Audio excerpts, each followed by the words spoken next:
दोस्तों स्वागत है आप सभी का फिर से एक और नए वीडियो में। आज के इस वीडियो में हम लोग डिस्कस करेंगे रेजिडेंशियल स्टेटस के बारे में। काफ़ी इंपॉर्टेंट कॉन्सेप्ट होता है इनकम टैक्स के अंडर में, और ऐसा इसलिए होता है क्योंकि आपकी जो भी इनकम है वो इंडिया के अंदर में टैक्सेबल होगी कि नहीं होगी, वो इस पर डिपेंड करता है कि आपका रेजिडेंशियल स्टेटस क्या है। आप रेजिडेंट हो या फिर आप एक नॉन रेजिडेंट हो। कहने का मतलब ये है कि आपकी जो भी इनकम आप अर्न कर रहे हो वो टैक्सेबल इंडिया के अंदर में होगी कि नहीं होगी, ये डिपेंड करता है आपके रेजिडेंशियल स्टेटस के ऊपर। इसको दो पार्ट्स में यहाँ पर कवर करने वाले हम लोग। पार्ट 1 जो इस वीडियो में कवर करेंगे उसमें बात करेंगे डिटर्मिनेशन ऑफ रेजिडेंशियल स्टेटस, मतलब कि किस तरीके से आप अपने रेजिडेंशियल स्टेटस को डिटरमाइन करते हो। मतलब आप एक रेजिडेंट हो या फिर आप एक नॉन रेजिडेंट हो या फिर आप एक ऑर्डिनरली रेजिडेंट हो या फिर एक नॉट ऑर्डिनरली रेजिडेंट हो, तो ये कैसे आप डिटरमाइन करोगे, कौन कौन से क्राइटेरिया आपको सेटिस्फाई करने पड़ेंगे, इसकी बात हम लोग करेंगे यहाँ पर इस वीडियो में। इसके बाद जो इसका पार्ट 2 होगा उसमें ये देखेंगे कि कौन कौन सी इनकम आपकी टैक्सेबल होगी। मतलब अगर आप एक रेजिडेंट हो तो आपकी कौन कौन सी इनकम टैक्सेबल होगी, अगर आप एक नॉन रेजिडेंट होते हो तो फिर आपकी कौन कौन सी इनकम टैक्सेबल होगी। मतलब कि स्कोप ऑफ टोटल इनकम क्या होगा on the basis of residential status. तो चलिए टॉपिक को यहाँ पर स्टार्ट करते हैं। सबसे पहले देखेंगे कि कितने टाइप के रेजिडेंट्स हम लोगों को देखने के लिए मिलते हैं। देखिए टाइप्स ऑफ रेजिडेंट की अगर बात करें ओवरऑल सारे असेसीज को मिला करके, तो यहाँ पर दो तरीके से क्लासिफिकेशन इनका होता है। सबसे पहले होते हैं हमारे रेजिडेंट, दूसरे होते हैं नॉन रेजिडेंट। ठीक है, नॉन रेजिडेंट को आप एनआर भी बोल सकते हो या फिर इनको हम लोग एनआरआई भी बोलते हैं, नॉन रेजिडेंट इंडियन। जो टाइप्स ऑफ रेजिडेंट का क्लासिफिकेशन है वो दिया गया है सेक्शन 6 के अंदर में। अब देखिए रेजिडेंट और नॉन रेजिडेंट, तो ये तो एक मेजर हम लोगों का क्लासिफिकेशन हो गया। इसके बाद अगर आप एक रेजिडेंट होते हो तो रेजिडेंट के बाद आपका फर्दर क्लासिफिकेशन भी हो सकता है इनटू ऑर्डिनरली रेजिडेंट या फिर not ordinarily resident. Ordinarily resident को हम लोग शॉर्ट में ROR भी बोल सकते हैं और नॉट ऑर्डिनरली रेजिडेंट को RNOR भी बोल सकते हैं। ROR का मतलब हो गया रेजिडेंट एंड ऑर्डिनरली रेजिडेंट, और RNOR का मतलब हो गया resident and not ordinarily resident. तो कैसे क्लासीफाई हम लोगों ने किया, सबसे पहले या तो आप रेजिडेंट हो गए या तो आप नॉन रेजिडेंट हो गए। नॉन रेजिडेंट हो गए तब तो वहाँ पर कोई फर्दर क्लासिफिकेशन नहीं है। अगर रेजिडेंट हुए तो फिर उसके बाद आप ROR हो सकते हो या फिर आप RNOR हो सकते हो। एक चीज़ का ध्यान यहाँ पर ये रखिएगा कि अगर आप एक इंडिविजुअल हो या फिर अगर आप HUF से बिलोंग करते हो, ठीक है, अगर आप एक इंडिविजुअल हो या फिर अगर आप एक HUF के मेंबर हो, तो उस केस में आप रेजिडेंट भी हो सकते हो, मतलब आप ROR भी हो सकते हो और RNOR भी हो सकते हो और ये NR भी हो सकते हो, नॉन रेजिडेंट।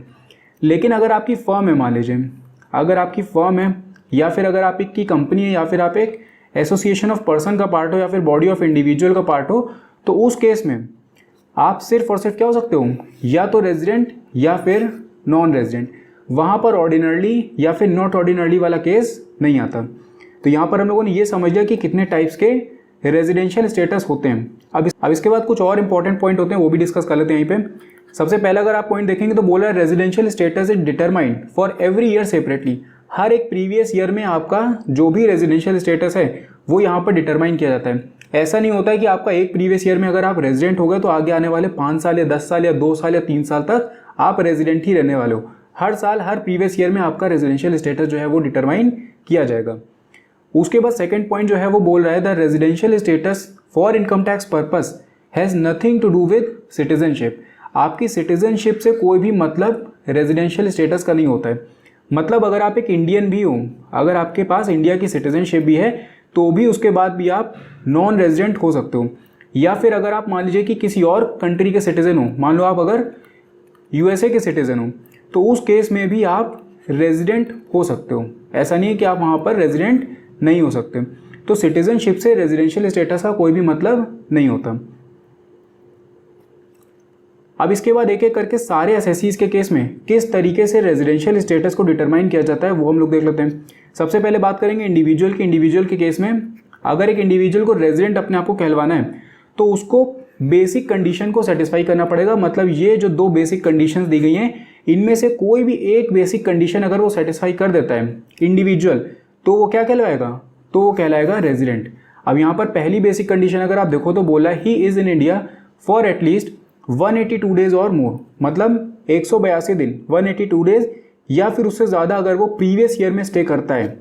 जैसे मान लीजिए कि हमारा प्रीवियस ईयर चल रहा है 2021 से लेकर के 22 का, तो अगर एक इंडिविजुअल इस प्रीवियस ईयर में 182 डेज या फिर इससे ज़्यादा स्टे कर लेता है, मतलब 182 डेज या फिर इससे ज़्यादा प्रीवियस ईयर में, तो फिर वो क्या कहलाएगा, रेजिडेंट कहलाएगा। या फिर इसीलिए देखिए यहाँ पे और लिखा हुआ है, या फिर he has been in India for at least 365 days during the 4 years preceding the previous year and is in India for at least 60 days during the previous year.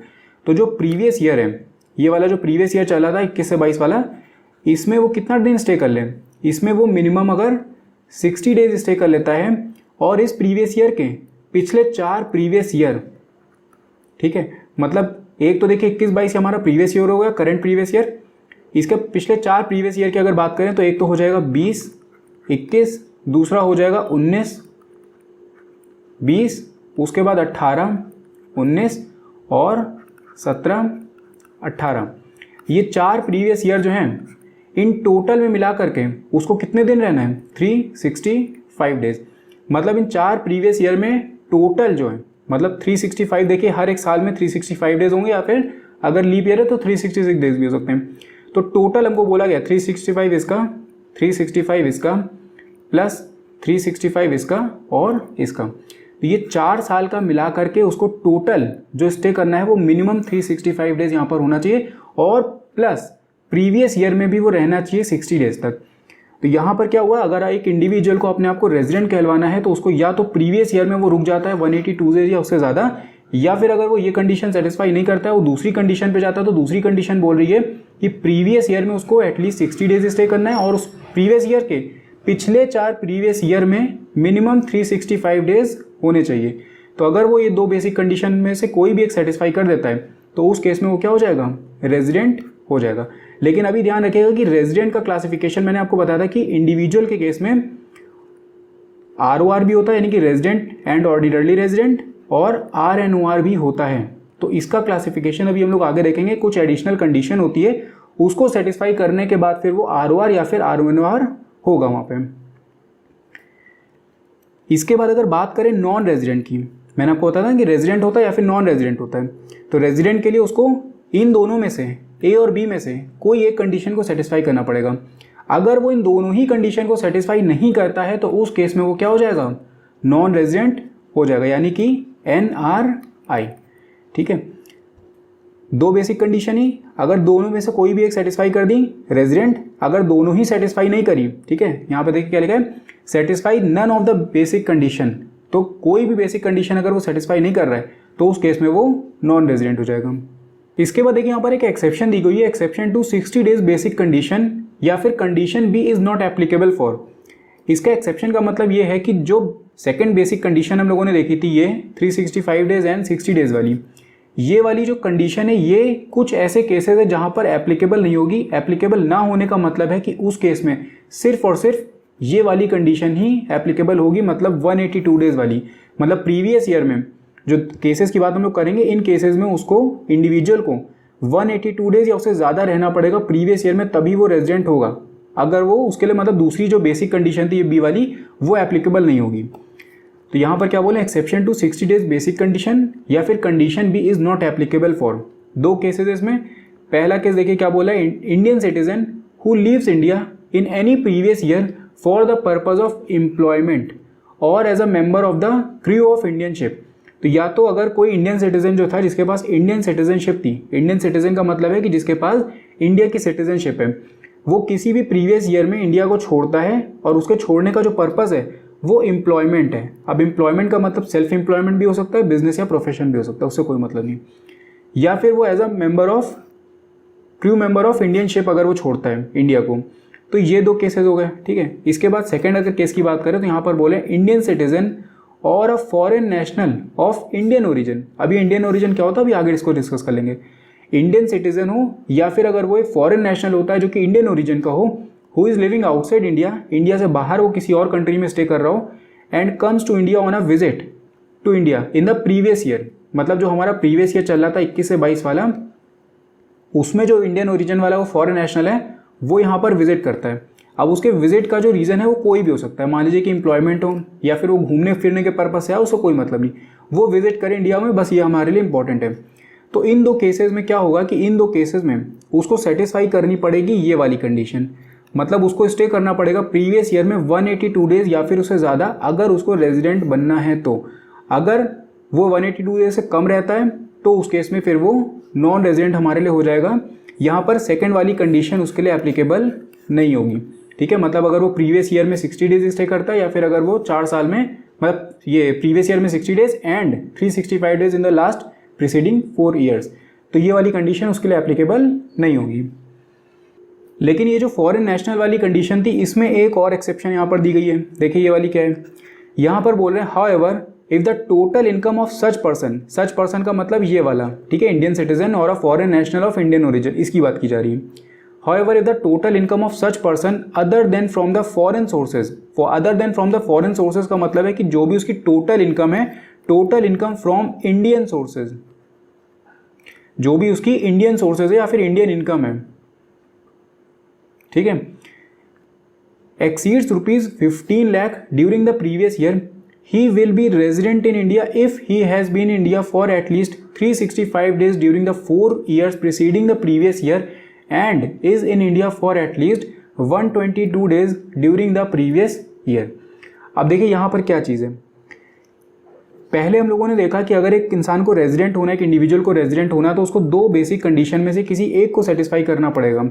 उसके बाद हमने एक्सेप्शन देखा, जिसमें एक्सेप्शन में ये बोला गया था कि 60 डेज वाली कंडीशन जो है वो एप्लीकेबल नहीं होगी कुछ केसेस में। मतलब ये जो 365 डेज एंड 60 डेज, ये वाली कंडीशन कुछ में एप्लीकेबल नहीं होगी। तो ये कौन कौन थे, अगर इंडियन सिटीजन हो जो कि एम्प्लॉयमेंट पर्पस के लिए या फिर as a member of crew of Indian ship अगर वो छोड़ रहा है इंडिया को, उस केस में एप्लीकेबल नहीं होगी। यानी कि इसको पूरा कितना करना पड़ेगा, 182 डेज वाली कंडीशन फुलफिल करनी पड़ेगी।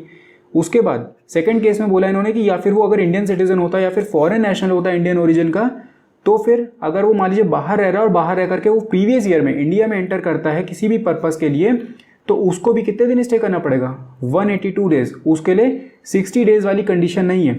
लेकिन अगर वो वही जो फॉरेन नेशनल है, अगर उसकी टोटल इनकम, जो कि टोटल इनकम सिर्फ और सिर्फ इंडियन सोर्सेज से होनी चाहिए, अगर उसकी टोटल इनकम जो कि इंडियन सोर्सेज से है अगर वो 15 लाख को एक्सीड कर जाती है, तो फिर उस केस में उसके लिए बी कंडीशन जो है वो एप्लीकेबल हो सकती है, ठीक है। अगर वो टोटल इनकम उसकी है, अगर वो इंडियन सोर्सेज से 15 लाख को एक्सीड करती है, तो उसके लिए बी कंडीशन एप्लीकेबल तो होगी।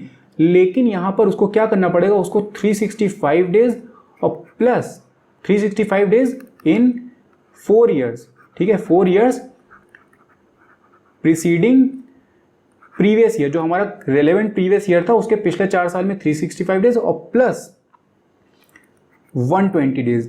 120 डेज कर दिया यहाँ पर, मतलब 60 डेज की जगह पे अब उसको कितना सेटिस्फाई करना पड़ेगा, 120 डेज। तो यहाँ पर क्या है कि यहाँ पर इन्होंने इसमें थोड़ा सा चेंज कर दिया। इन्होंने कहा कि सेकंड कंडीशन एप्लीकेबल तो हो जाएगी, लेकिन 60 की जगह पे उसको 120 डेज और मोर उसको स्टे करना पड़ेगा।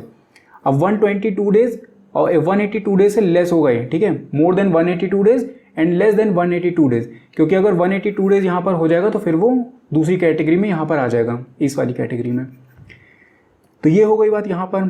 एक चीज़ और यहाँ पे मैं बता दूँ आपको, यहाँ पर देखिए बोला गया है 15 लाख को अगर एक्सीड करती है, अगर 15 लाख को एक्सीड नहीं करती है, अगर 15 लाख को एक्सीड नहीं करती है मान लीजिए, तो फिर उसके लिए कंडीशन भी जो है वो एप्लीकेबल नहीं होगी। सिर्फ और सिर्फ कंडीशन भी कब एप्लीकेबल होगी, जब उसकी इंडियन सोर्सेस से जो इनकम है वो 15 लाख रुपए को एक्सीड करे। क्योंकि इसमें काफ़ी कंफ्यूजन होता है, इसलिए मैं बार बार इसको आपको समझा रहा हूँ। अगर 15 लाख को एक्सीड नहीं करती है तो फिर 182 डेज, अगर 15 लाख को एक्सीड कर जाती है तो फिर 182 डेज भी हो सकता है, या फिर 365 डेज और प्लस 120 डेज। और एक चीज़ का ध्यान रखिएगा कि इस केस में यहाँ पर इसका स्टेटस जो है वो RNOR का होगा, मतलब resident and not ordinarily resident. मतलब अभी आगे जो हम लोग एडिशनल कंडीशंस की बात करेंगे वो इस केस में एप्लीकेबल इसके लिए नहीं होगी। मतलब अगर 15 लाख को इनकम एक्सीड कर जाती है इंडियन सोर्सेज से उस इंसान की, तो उसके लिए कंडीशन ए और बी जो है बेसिक कंडीशन की, वो तो एप्लीकेबल होगी जो हम लोगों ने अभी बात करी, लेकिन वो सिर्फ और सिर्फ RNOR हो सकता है, मतलब उसके लिए एडिशनल कंडीशन एप्लीकेबल नहीं होंगी। वो अभी आगे हम लोग डिस्कस करेंगे। अब यहाँ पर कुछ पॉइंट तो उनको एक एक करके डिस्कस कर लेते हैं। देखिए सबसे पहले यहाँ पर बताया गया पर्सन ऑफ इंडियन ओरिजिन कौन होता है। तो person of Indian origin is a person who himself और एनी ऑफ हिज पेरेंट्स और any of his grand parents both maternal and paternal was born in undivided India before 15th August 1947। तो या तो वो खुद, या तो फिर उसके पेरेंट्स, या तो फिर उसके ग्रैंड पेरेंट्स, मतलब नाना नानी और दादा दादी, ये उसके कहाँ पर बॉर्न हुए हों, अनडिवाइडेड इंडिया में बिफोर 15th अगस्त 1947। उसके बाद इंडियन सिटीजन का मतलब मैंने आपको बता दिया जिसके पास इंडियन सिटीजनशिप हो। एम्प्लॉयमेंट का मतलब भी मैंने आपको बता दिया कि एम्प्लॉयमेंट का मतलब सेल्फ एम्प्लॉयमेंट, बिजनेस, प्रोफेशन, कुछ भी हो सकता है, सर्विस भी हो सकती है, कुछ भी हो सकता है। उसके बाद ये भी पॉइंट हम लोग डिस्कस कर चुके हैं, residential status is determined for every year separately, और ये हर एसएससी के लिए होता है, चाहे वो इंडिविजुअल हो, चाहे वो फर्म हो, चाहे वो कंपनी हो। उसके बाद there is no condition that the individual should stay regularly at one place in India. तो इनका कहने का मतलब है कि जो 182 डेज अगर वो स्टे कर रहा है या फिर 365 डेज या फिर 60 डेज अगर वो स्टे कर रहा है, तो ऐसा नहीं है कि उसको सिर्फ और सिर्फ अगर वो इंडिया में आए, तो जैसे मान लीजिए कि वो लखनऊ में रह रहा है, तो ज़रूरी नहीं कि उसको लखनऊ में ही रहना है वो 182 डेज तक। वो लखनऊ में भी रह सकता है, उसमें मुंबई में भी रह सकता है, कहीं पर भी रह सकता है। पूरे इंडिया की जितनी भी टेरिटरी उसमें वो कहीं पर भी स्टे करता है, बस उसका स्टे का दिन कितना होना चाहिए, 182 डेज यहाँ पर होना चाहिए। इसके बाद यहाँ पर इस पॉइंट में बोले even the stay in a ship और boat moored in the territorial waters of India would be sufficient to make the individual resident in India। तो अगर वो इंडिया के टेरिटोरियल वाटर्स में भी अगर वो स्टे कर रहा है एक शिप या फिर एक बोट के ऊपर, तो भी उसका वो जो 182 डेज वाला क्राइटेरिया था वो यहाँ पर काउंट होगा। उसके बाद जो पीरियड लिया जाएगा पूरे दिन का वो 24 घंटे का होना चाहिए। इसके बाद एक पॉइंट बोले if the exact time of the arrival is not known then the day of arrival shall be taken as complete day. जैसे कि मान लीजिए अगर वो इंडिया के अंदर में शाम को एंटर कर रहा है, ठीक है, इंडिया के अंदर में न्यू दिल्ली में मान लीजिए कि वो यूएसए से आ रहा है और न्यू दिल्ली में उसने शाम को एंटर किया, तो ये जो एंट्री है वैसे तो हम लोग 24 घंटे का पूरा लेते हैं, लेकिन अगर वो शाम को आ रहा है तो ये पूरा का पूरा दिन, जैसे मान लीजिए कि अगर वो 1 जून को एंटर किया है तो ये 1 जून वाला जो टाइम है अगर वो शाम को भी आता है तो भी हम लोग इसको पूरा का पूरा काउंट करेंगे। उसी तरीके से डिपार्चर के साथ में भी यहाँ पर होगा। इसके बाद यहाँ पर बोले the residence of an individual for income tax purpose has nothing to do with citizenship, ये भी हम लोग डिस्कस कर चुके हैं। और इसके बाद a person may be resident in more than one country for the same previous year. जैसे कि आप जानते हो कि सिटीजनशिप आपके पास एक ही कंट्री की हो सकती है, लेकिन आपके पास रेजिडेंशियल स्टेटस जो है वो एक ही टाइम पे 2 कंट्रीज का भी हो सकता है, 2-3 कितनी भी कंट्रीज का हो सकता है यहाँ पे, डिपेंडिंग ऑन उनका क्या क्राइटेरिया वहाँ पर है। अब इसके बाद देखिए एडिशनल कंडीशन की बात हम लोग करेंगे। जो मैंने आपको बताया था कि अगर आप रेजिडेंट हो तो आप उसके बाद ऑर्डिनरली भी रेजिडेंट हो सकते हो और नॉट ऑर्डिनरली रेजिडेंट भी हो सकते हो। ऑर्डिनरली रेजिडेंट अगर आपको बनना है, जैसे अभी हम लोगों ने जो रेजिडेंशियल स्टेटस में ये देखा, ये वाला, यहाँ पर क्या था कि आपने बेसिक कंडीशन सेटिस्फाई कर दी इन दोनों में से एक, तो क्या हो गया, आप रेजिडेंट हो गए। या फिर अगर आपने दोनों नहीं सेटिस्फाई करी तो फिर आप नॉन रेजिडेंट हो गए। अब क्या हुआ, मान लीजिए कि आप रेजिडेंट होते हो, आप रेजिडेंट अगर हो जाते हो तो रेजिडेंट होने के बाद आपका फर्दर क्लासिफिकेशन होगा इनटू ऑर्डिनरली रेजिडेंट या फिर नॉट ऑर्डिनरली रेजिडेंट में। तो ऑर्डिनरली रेजिडेंट अगर बनना है एक इंडिविजुअल को तो उसको एडिशनल कंडीशन सेटिस्फाई करनी पड़ेंगी, और दोनों की दोनों जो 2 एडिशनल कंडीशन दी गई वो दोनों की दोनों यहाँ पर सेटिस्फाई उसको करनी पड़ेगी। इसमें से जो पहली कंडीशन है वो बोल रही है he has been resident in India in at least 2 out of the 10 previous year preceding the relevant previous year। अब यहाँ पर इनका कहने का मतलब है कि आपका previous year, relevant previous year, मान लीजिए कि हम लोगों का जो करंट प्रीवियस ईयर है वो चल रहा था 2021 से लेकर के 22 का, ये हमारा रेलेवेंट प्रीवियस ईयर मान लीजिए है। तो इन्होंने बोला कि he has been resident. Resident का मतलब यह है कि उसका जो स्टेटस है वो रेजिडेंट होना चाहिए, ऐसा नहीं कि उसको स्टे करना है इंडिया में। यहाँ पर एडिशनल कंडीशन में वो बोल रहे हैं ही हैज़ बीन रेजिडेंट, मतलब उसके पास रेजिडेंट स्टेटस हो इंडिया में कितने दिन के लिए, 2 out of the 10 previous year preceding the previous year, preceding a relevant previous year, मतलब ये हो गया हमारा रेलेवेंट प्रीवियस ईयर, इसके प्रीसीडिंग 10 प्रीवियस ईयर, 5, 6, 7, 8, 9 और 10। तो इन 10 प्रीवियस ईयर में से किसी भी 2 प्रीवियस ईयर में उसका जो स्टेटस है वो रेजिडेंट होना चाहिए। अब रेजिडेंट में ऑर्डिनरली और नॉट ऑर्डिनरली उससे मतलब नहीं है, रेजिडेंट उसको होना चाहिए। तो ये हो गया एक क्राइटेरिया। उसके बाद दूसरे पॉइंट में यहाँ पर बोले he has been in India, यहाँ पर अब बात आ गई उसके स्टे की, he has been in India for at least 730 days in all during the 7 previous year preceding the relevant previous year. तो जैसे पहली कंडीशन में बोला उन्होंने कि 10 प्रीवियस ईयर, 10 जो प्रीसीडिंग प्रीवियस ईयर थे उनमें से किसी 2 प्रीवियस ईयर में उसका स्टेटस जो है वो रेजिडेंट होना चाहिए। उसके बाद दूसरी कंडीशन हमसे बोल रही है कि जो रेलेवेंट प्रीवियस ईयर हमारा था उसके प्रीसीडिंग 7 ईयर में, मतलब 1, 2, 3, 4, 5, 6, 7, इनमें इनको टोटल मिला करके इसने 730 डेज इन ऑल, ठीक है, 730 डेज इन ऑल मतलब इन सबको मिला करके 730 डेज उसने स्टे किया हो इंडिया के अंदर में। तो ये दोनों की दोनों कंडीशन अगर वो सेटिस्फाई कर देता है, मतलब 10 में से 2 प्रीवियस ईयर में तो वो रेजिडेंट था, उसके बाद जो 7 साल थे उनमें से वो 730 डेज इंडिया के अंदर स्टे किया था, तो अगर वो दोनों की दोनों कंडीशन, तभी देखिए यहाँ पर एंड लिखा हुआ है, तो ये दोनों की दोनों कंडीशन अगर वो सेटिस्फाई कर देता है तो उस केस में वो हो जाएगा ROR, यानी कि रेजिडेंट एंड ऑर्डिनरली रेजिडेंट। तो ऑर्डिनरली रेजिडेंट वो यहाँ पर हो जाएगा। नॉट ऑर्डिनरली की अगर बात करें तो नॉट ऑर्डिनरली में क्या हो जाएगा, अगर वो ये दोनों की दोनों या फिर इनमें से कोई भी एक सेटिस्फाई नहीं करता है तो फिर वो हो जाएगा नॉट ऑर्डिनरली रेजिडेंट। तो नॉट ऑर्डिनरली के केस में क्या हो गया, satisfy any of the basic condition, तो अगर वो कोई भी बेसिक कंडीशन यहाँ पर सेटिस्फाई करता है तो वो हो गया resident, but does not satisfy any, यानी कि कोई भी एक सेटिस्फाई ना करे या फिर दोनों की दोनों अगर वो एडिशनल कंडीशन सेटिस्फाई नहीं करता है तो उस केस में वो हो जाएगा RNOR। उसके बाद दूसरा पॉइंट यहाँ पर देखिए, दूसरे पॉइंट में बोले इंडियन सिटीजन, जो मैंने आपको यहाँ पर अभी बताया था, ये वाला मैंने आपसे कहा था ना कि ये वाला जो 15 लाख अगर उसकी एक्सीड करती है तो फिर वो RNOR हो जाएगा, वहाँ पर फिर आपको एडिशनल कंडीशन देखने की जरूरत नहीं है। तो यहाँ पर यही है, इंडियन सिटीजन और a foreign national of Indian origin who is living in India and comes on living outside India and comes on a visit to India in the previous year and his total income other than from the foreign sources, मतलब कि जो Indian sources है उसकी income हो रही है exceeds ₹15 lakh during the previous year, he will be resident and not ordinarily resident in India if he has been in India for at least 365 days during the 4 preceding previous year and is in India for at least 182 days during the previous year। और यहाँ पर less than 182 days भी आपका हो जाएगा, क्योंकि अगर 182 days उसका एक्सीड कर जाता है तो फिर वो दूसरी कंडीशन में पहुँच जाएगा। ठीक है, तो 15 लाख से अगर कम है, अब यहीं पर मान लीजिए कि अगर उसकी जो इनकम है वो 15 लाख को एक्सीड नहीं करती है, तो अगर 15 लाख को एक्सीड नहीं करी उसकी इनकम, मतलब 15 लाख से उसकी इनकम अगर कम है इंडियन सोर्सेस से, तो उस केस में वो 182 डेज वाली कैटेगरी में पहुँच जाएगा।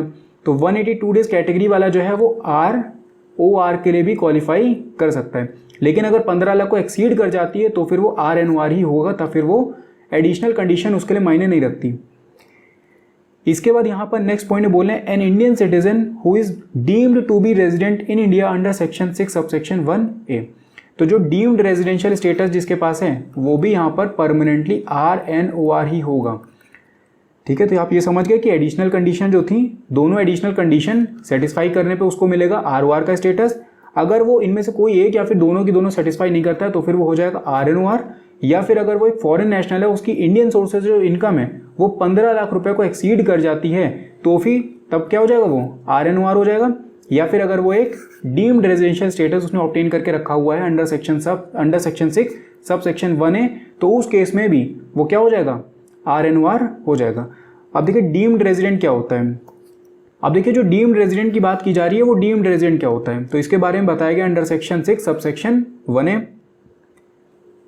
सबसे पहला पॉइंट यहाँ पर बोला है he is an Indian citizen, मतलब जो भी डीम्ड रेजिडेंट है वो इंडियन सिटीजन यहाँ पर होना चाहिए।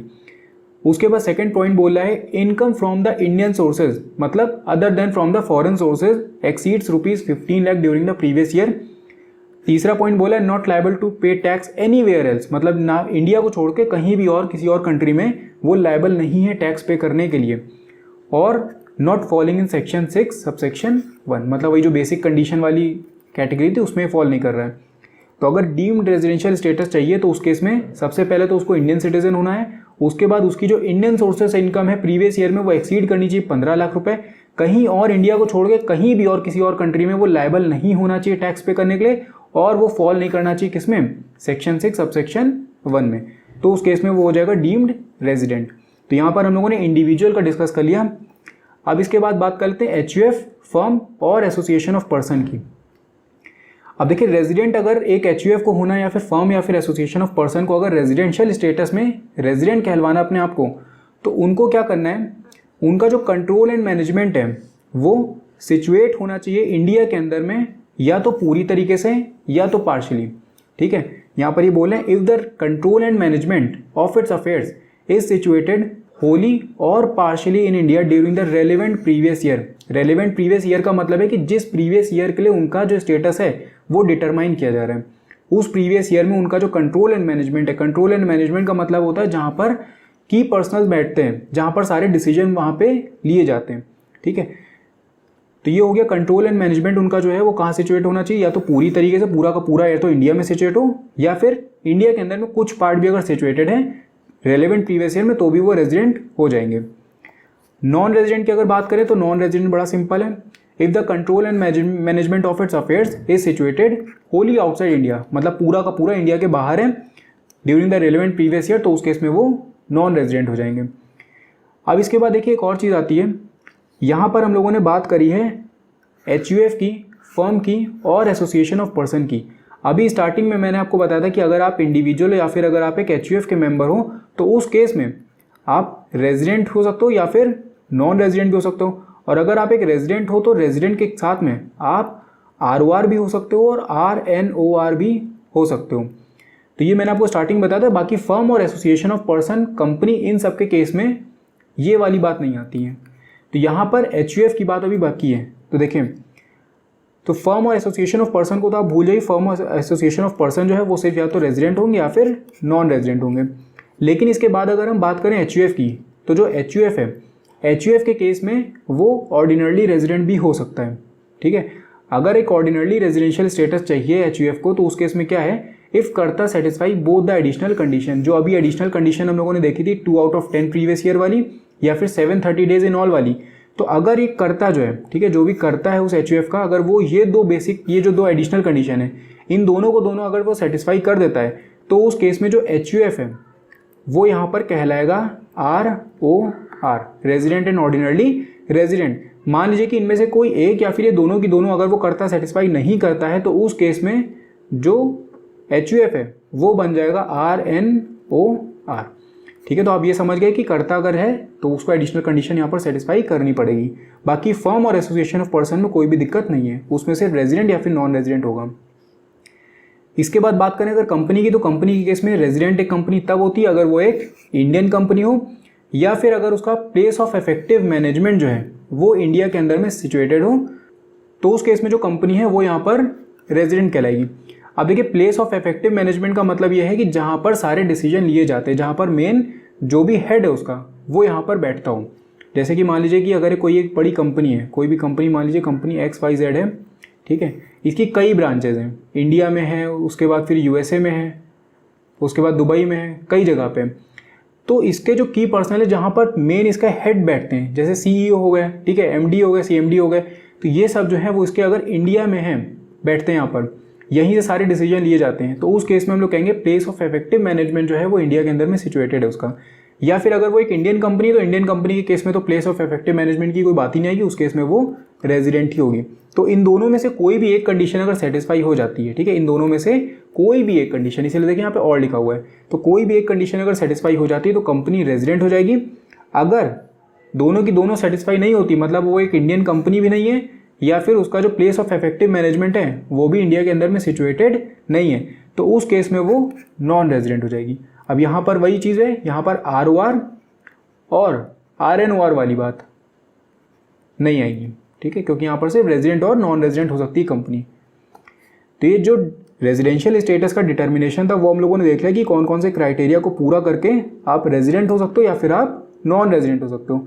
कहीं पर किसी भी तरीके का आपको डाउट हो आप कमेंट करके पूछ सकते हो। बाकी अगर आपको वीडियो पसंद आया हो तो उसको लाइक करना मत भूलिएगा, साथ में चैनल को सब्सक्राइब जरूर कर दीजिएगा, क्योंकि इसके बाद जो नेक्स्ट पार्ट है उसमें हम लोग देखेंगे कि कौन कौन सी इनकम आपकी टैक्सेबल होगी अगर आप एक रेजिडेंट हो या फिर अगर आप एक नॉन रेजिडेंट हो या फिर अगर आप ऑर्डिनरली होते हो या फिर अगर आप नॉट ऑर्डिनरली रेजिडेंट होते हो। मैं मिलता हूँ आपसे नेक्स्ट वीडियो में। Thank you.